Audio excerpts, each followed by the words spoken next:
Hello to the chicos, hello to the chicas. We are back to Endgame land, ladies and gentlemen, and following some of the comments on my previous How to Endgame video, I'm going to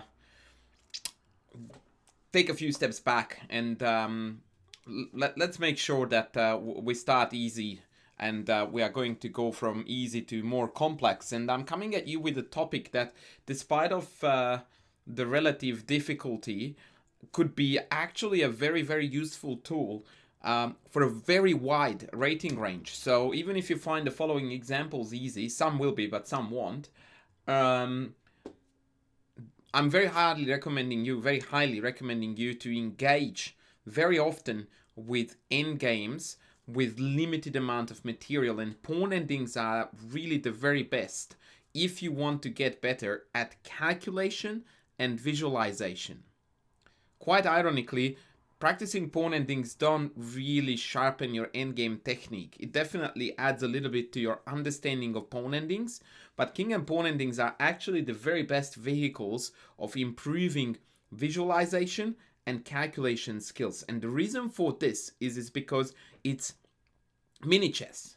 That's what it is. It's basically a miniaturized version of the big game. We have got significantly fewer pieces, and we have therefore easier, simpler lines to calculate. And what I really want to emphasize that is probably the key, and this is where a lot of people get these kind of exercises wrong, and therefore they develop reasonably bad habits in regards to the big game when they play their actual game, is that the most important thing when you solve these is to try to get to the bottom of things. Search for the truth, not for what you want to see.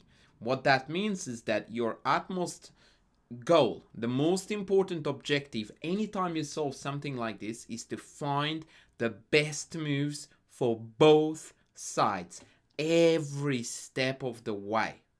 And if you are not sure what the best is, then pretty much calculate everything that may classify as such.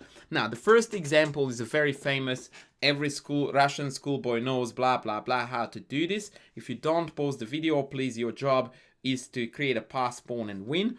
It's a basic calculation exercise. And again, when you do this on your screen, do not do arrows. Don't do this. It's going to be just messing with your calculation, one thing. And two, it's basically a mini cheat, because throwing arrows is almost halfway through to playing out moves, and you're not allowed to do that in proper chess. So try to imitate the real conditions. Do not fiddle with the mouse. Stare at the thing, work it out, call it out. And then you know when you are done. So the line is g6. If f takes g6, I'm going to do the arrows now first so that I'm modeling how I'm thinking. g6, f takes, h6, pawn takes, up, up, up, and we win. Or g6, h takes, f6 takes, and then up, up, and we win. So this is the famous pawn breakthrough 3-on-3. Note that the square of the pawn is this, so the black king is just a touch too far away, and therefore white wins. Easy peasy. Then we move on to the next. I actually recorded this whole entire video on stream, and I decided to discard it, which happens a lot because I really don't like to record YouTube videos on stream, because the two things have very different dynamics, different things go on, and I feel like I disrespect the YouTube viewers for just dragging stuff over from the stream. And you know, there is the constant engaging with the viewers, there is the noises. So I'm one of the very few YouTubers who very rarely bring stuff across from stream, and I'm proud of it because I think that I retain higher quality of content by doing that. Anyway, this one is already a little bit trickier. So again, white to move and win. It's still a pawn breakthrough. All of the exercises today are going to be pawn breakthroughs in order to create a passer. And this one already a lot of people get wrong.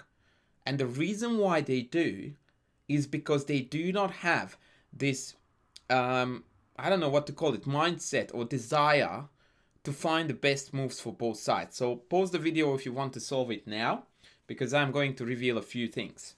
So usually when people solve it, they go like, oh, well, this is easy. c5. Wait a sec.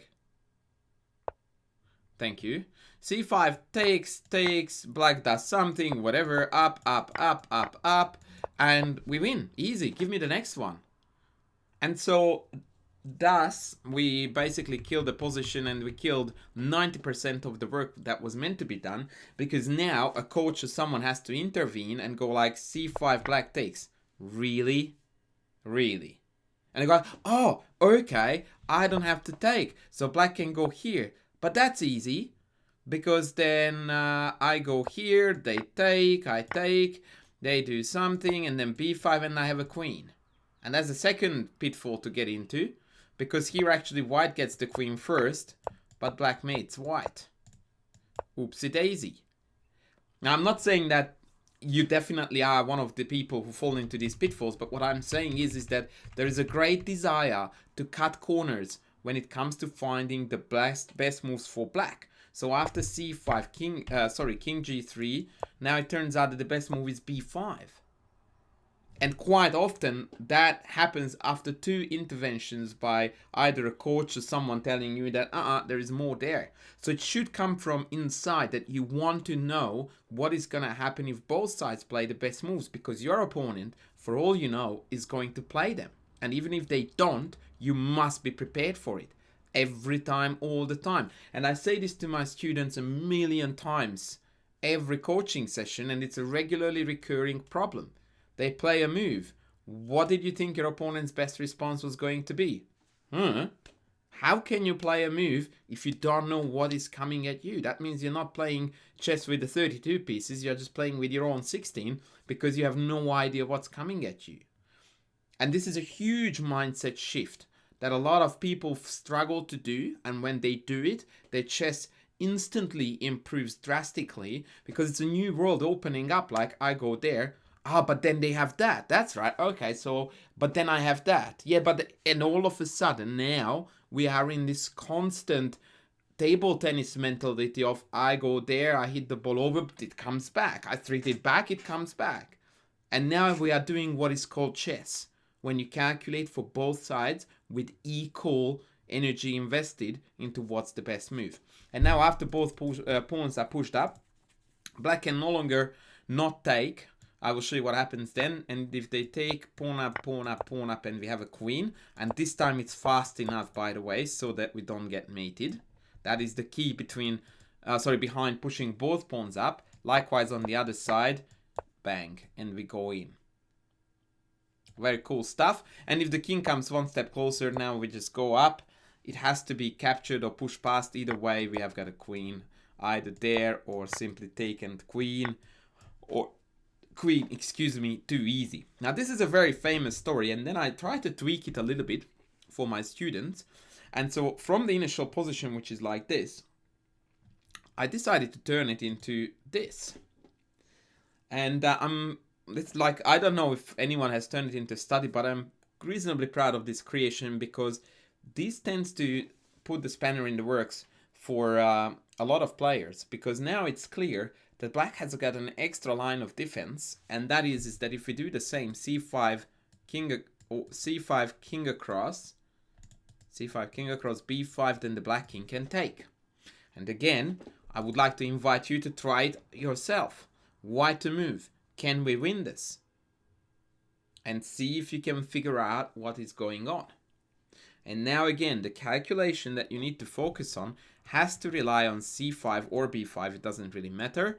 King e4, c5, king takes d5. And a lot of people, in fact, in the stream went like, yeah, black caught up with the pawns, can't do that. And they stop right there. And the tragedy of that is that that's where the fun begins. Actually, white does win this by c5, king e4, b5. Now, either take loses exactly the same way how before. Take b6, takes and the pawn runs in. Or takes up here and the pawn runs in. So the only difference is king takes d5. And here c6 wins for white. Takes c6, we take its queen. And if they play b6, it's still easy to go wrong, because if you take this one, then the king catches up with the pawn and white even loses. But we can take b6, and now the pawn is about to run in, so it has to be captured, and again, we have a queen. And so if you calculate these, you will find that A, these calculations are not necessarily easy, and two, even if they are perfectly awesome to practice the visualization and to try to calculate as deeply as possible. Now I'm going to show you two more. One of them is this, and this is where things get really, really awesome, because now we have got two things to work with. One of them is pattern recognition, because you have seen the exact breakthrough that we see on the king side in the very first example. So you already feel like I've got something to fall back onto. And by the way, this is a hugely important thing in chess.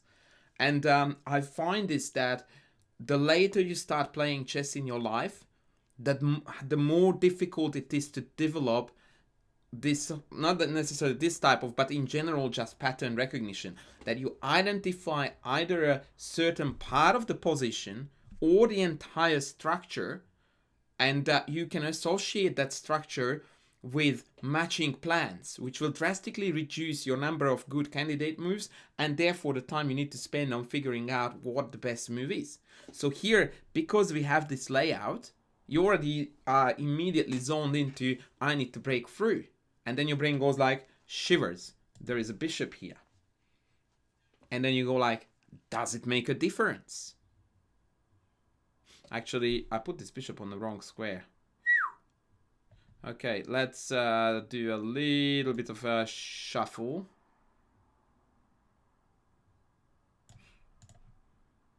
Yeah, this bishop is meant to be here. Sozy.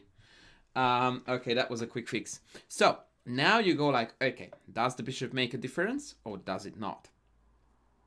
And you start calculating, and I would really like to encourage you to give it a go. Why to move? What is the outcome? And note, I don't tell you what to achieve. Why would I? Is there anyone when you're playing a chess game tapping on your shoulder going like, by the way, you have a draw here? Never happens. So find out. Best moves for both sides will inevitably tell you the outcome. Go for your life. Figure it out. Pause the video. Try to figure out if white can still achieve anything from this, given that now there is an additional bishop here. Take your time. Now, the answer to this is actually quite difficult, but at the same time, with a little bit of imagination and logic, you can get there rather quickly. You go like, what's the use of the bishop? The bishop could be used to stop the f pawn when it promotes. So you try here, here, here, here, here, and now you find out that you don't have time to get the bishop on this diagonal. Because bishop d6 gets captured, this doesn't help, it's just not possible, too late. Bishop here, pawn up, bishop here, and you have one move too late to the party, I get a queen and it's over. So you go like, okay, that doesn't work, what else could work then? And you think about, how could I use this bishop perhaps in this scenario? And that's when, if you are creative and imaginative enough, you will come across this idea of, aha, I have bishop here. And now the amazingly beautiful line is king takes, and then we take this with check, which means that we are going to take this boy and black wins. And so after g6 takes f6, if bishop back, if we take this, then there are probably the safest ways to take with the bishop here. Pawn takes, the bishop goes back, and the bishop controls the square, has a million squares, black wins easily. And therefore the answer is that with the bishop on, white does not have the slightest chance to win. And now comes the last one, which is particularly curious. I really like this. I saw this position a million times in my life, and quite funnily, today it went up on Twitter as a what would you do if you were black and what is the outcome of the game. And someone immediately typed in a solution which was actually wrong. And this is exactly where I'm coming from, that the desire to figure out the best moves for both sides is absolutely imperative. Because I tell you what the tweet said. The tweet went, oh, you play h4, you play f4, and you will get a pass pawn and you win. Actually, I spoiled it a little bit now, but if you want to solve this too, pause the video, go ahead. And as soon as I saw that tweet, I'm like, yeah, no. So now I'm going to tell you what's wrong with this. Black does win in this position by a beautiful breakthrough, but h4 actually loses for black, because after takes, if we play f4, with the idea that if white takes g3 takes and e3, which was, by the way, the response of the person who answered, that is totally wrong, because after f4, remember, we are not playing checkers, it's chess, you don't have to take g3, and we can kiss goodbye to our hopes of making a passed pawn. And likewise, if we play g3 here after takes, f4, the pawn takes, and again, we lost. So it's very important that you establish, once again, best moves for both sides, because otherwise you're fooling yourself and you're going to lose the game. The correct way to do it is actually f4 first. And now if white plays a non-responsive move, then h4, again burning all bridges, and if takes, then g3. And if takes, then f3, and the king just is too far away from the pawns. So if they did take it with this pawn, then you go h4. The move order already has changed compared to the first answer. And now take is compulsory, otherwise this runs in. And then g3, and then e3. So accuracy and precision is absolutely the #1 priority. And I don't think that there is anything else left in the equation, because after h4, if I don't take, then again the pawn runs in. So take g3, and we have already exhausted this line. And there we are.